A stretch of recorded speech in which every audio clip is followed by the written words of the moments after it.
Já está conosco aqui nos estúdios do Jornal da Manhã a nossa parceira, a doutora Adriane Caldas, médica psiquiatra. Hoje vamos falar sobre um assunto importantíssimo: como desenvolver relações sociais saudáveis. A doutora Adriane Caldas vai conversar com a gente sobre esse assunto, porque, doutora Adriane, já dando bom dia aqui, sem relações sociais, seres humanos são seres sociáveis, né? Nós vivemos em sociedade. É importante que essas relações sejam saudáveis para que a gente, de certa forma, se desenvolva, tenha ali uma saúde mental também. A gente lembra, na época da pandemia, por exemplo, que todo mundo ficou dentro de casa com isolamento social. Isso afetou a saúde mental de muita gente, porque é preciso que nós tenhamos essas relações sociais, né? Bom dia. Bom dia a todos. Bom dia a todos os ouvintes. Bom dia aos pacientes, aos meus amigos e aos meus familiares, por fazer com que eu entenda mais sobre relações sociais. É isso mesmo que você falou, né? Como é importante, nós somos seres sociais e a gente precisa se relacionar para a gente poder ter saúde mental, né? O ser humano, ele precisa do pertencimento, ele precisa pertencer a um grupo para ele se sentir feliz, para ele se sentir realizado, para ele se sentir mais seguro. Então isso é importantíssimo, a gente saber como lidar com o outro. E como trabalhar essas relações sociais saudáveis, por exemplo, no trabalho, né? Existem vários lugares no trabalho, no nosso dia a dia, assim, como a gente se policiar para ver se a gente realmente está sendo saudável com o outro, né? Nas nossas relações sociais. Eu acho que um ponto fundamental é você poder compreender o outro, né? De você poder ter um olhar mais empático com o outro. Porque a gente faz, às vezes, muitos julgamentos do outro, né? E quando você faz um julgamento, você faz o julgamento das suas questões. Só que o outro, a leitura do outro é diferente da sua leitura, né? O outro é uma outra pessoa com uma outra história de vida. Ninguém sabe o que é que está se passando na vida daquela pessoa, quais são as dificuldades emocionais que aquela pessoa tem para lidar com aquela dificuldade. E às vezes acaba transferindo isso para as relações, né? Por não conseguir dar conta de tudo isso. Então, quando a gente tem um olhar mais empático com o outro, né? E a gente pode estar mais curado das nossas próprias feridas emocionais, né? Do nosso orgulho. Acho que é uma questão muito importante, que até a parte religiosa, né? Trabalha muito com relação a isso. E a gente poder fragilizar, flexibilizar mais o nosso ego, né? Porque às vezes a pessoa fala alguma coisa pra gente, mas fala uma coisa que é a nossa ferida, né? Cutucou a nossa ferida. E aí a gente já fica com raiva, e aí a gente já descarrega toda a raiva. Então, quando você pode ouvir mais, né? E às vezes falar menos, e você puder ter um tempo para processar tudo isso, não só a questão do outro, mas a questão de você mesmo, né? O que é que isso que essa pessoa falou para mim, que ela fez isso comigo, o que é que isso me causou, né? O que é que trouxe de emoções dentro de mim? E aí eu poder também entrar em contato com essa dor, entrar em contato com essa emoção, porque a gente pode, apesar da dor, né? A gente pode aprender muito com o outro, que aí você, com esse incômodo, você vai começar a se conhecer melhor, e aí você também vai estar mais curada, e aí você também não vai estar magoada. A questão de você poder também perdoar o outro, né? Que é muito difícil a gente poder perdoar alguém que fez mal pra gente. Então eu acho que quando você trabalha você mesmo, né? Se você se conhecer melhor, você vai ter um olhar mais empático, ser mais compassiva com o outro. Isso também está relacionado, às vezes, a você gerar expectativa no outro. Por exemplo, eu quero, eu gostaria que ele fizesse isso. Então, eu gero uma expectativa que é minha, e o outro, como você colocou, né, doutora, assim, é outra pessoa. Ela, de repente, está vendo a situação de uma outra forma, e aquilo acaba me frustrando, e isso inibe, inclusive, a minha relação social. Isso mesmo. Foi perfeita a sua observação. Porque quantas vezes no relacionamento, a gente, já no início do relacionamento, a gente vê os pontos negativos daquela pessoa, né? Mas a gente acredita, a gente mente pra gente mesmo de que aquela pessoa é aquela pessoa idealizada, né? E que tudo que me falta, eu encontro no outro. E isso não é uma verdade. E aí, depois de passar da fase da paixão, Aí começam os conflitos, né? Porque você vai entrar em contato com uma pessoa que não é mais idealizada, é uma pessoa real, né? E aí você vai ficar angustiada porque são as suas próprias questões, é a sua própria falta, né? É a sua própria... não somos seres completos, somos seres imperfeitos. E aí a gente está sempre em busca de achar que num relacionamento a gente consegue a nossa completude. Então, eu li um livro agora recentemente de uma psicóloga que foi uma tese de doutorado dela, que a gente mira no amor e acerta na solidão, né? Aí a gente escuta muito, a gente mira no amor e acerta na dor. Não necessariamente a solidão, estar só é uma dor, né? Talvez seja uma cura, né? Porque aí você vai entrando em contato com você mesmo, talvez você consiga se preencher mais do que procurar isso no outro. Doutora Adriane, agora estamos falando aqui de relações sociais saudáveis e aquelas relações que são tóxicas, né? Como identificar? Porque às vezes tem gente que a gente nem amorosa, né? Tem relação amorosa que é tóxica, mas tem gente que a gente encontra assim no nosso dia a dia, faz parte do nosso cotidiano, a gente diz assim, menino, essa pessoa assim parece que suga minhas energias. É uma coisa... Uma pessoa pesada, né? Às vezes o ambiente, faz mal. Às vezes... Como identificar esse tipo de relação, seja amorosa, seja assim no dia a dia, de trabalho, de vizinho, de parente, e se afastar, tem como? Uhum. É bem difícil responder, porque isso é um treino que eu faço diariamente, né? Mas assim, quando pessoas, por exemplo, pessoas do trabalho, são pessoas assim incontornáveis. Porque são pessoas que você vai ter que aprender a lidar, né? Ou você vai pedir demissão e não vai ter contato com aquela pessoa, ou você vai ter que ter algum aprendizado com aquela pessoa. Então, de você poder também, muitas vezes, quando possível, às vezes não dá, a gente tem o nosso limite. Às vezes a gente precisa realmente se afastar desses ambientes para poder a gente estar bem conosco, né? Mas, se você puder trabalhar para você se blindar, né,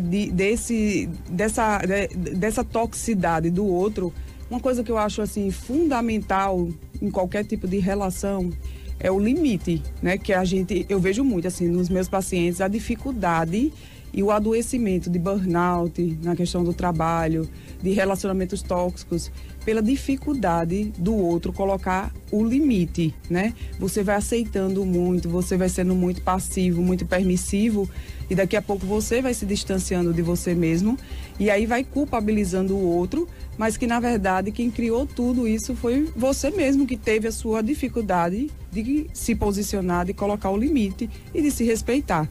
Por que acontece isso, né? A dificuldade de colocar o limite, como a gente vê em muitas pessoas. Muitas vezes, assim, tem a ver com a história de vida, né? Dessa pessoa, ela sempre ter sido muito passiva e de, às vezes, pais autoritários. E ela não aprendeu a se defender disso. Então, ela acaba sofrendo muito, mas ela vai ter que aprender a como resolver esse problema, mas não de uma forma agressiva, de uma forma assertiva, dela ter coragem de poder falar, porque muitas vezes vai aceitando isso e a pessoa vai ficando triste, vai ficando angustiada, porque ela não está podendo ser ela. Então, o mais importante é ter uma comunicação que seja uma comunicação não violenta, né? Uma comunicação assertiva, para que você fique bem, e você ficando bem, né, satisfeito, a sua relação pode melhorar com o seu parceiro, com o seu colega de trabalho.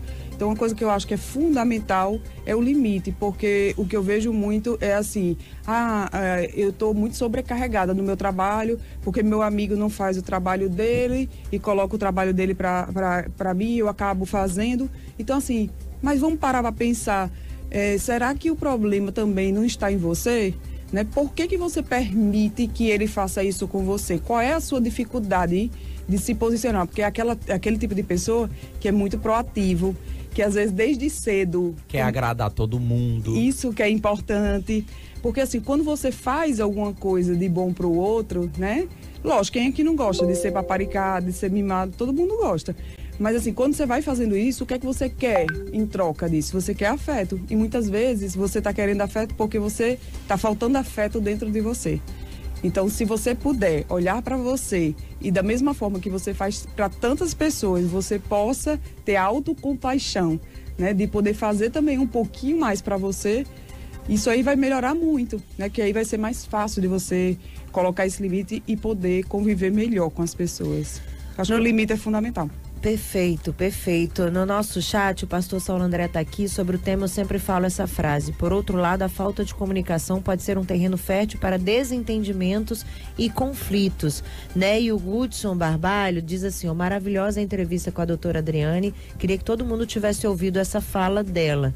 Aí um alô para vocês, direto de São Paulo, do Potengi. Como é o nome dele? Gudson. E tem o Souza, obrigada, né, falando, amei a entrevista também. É...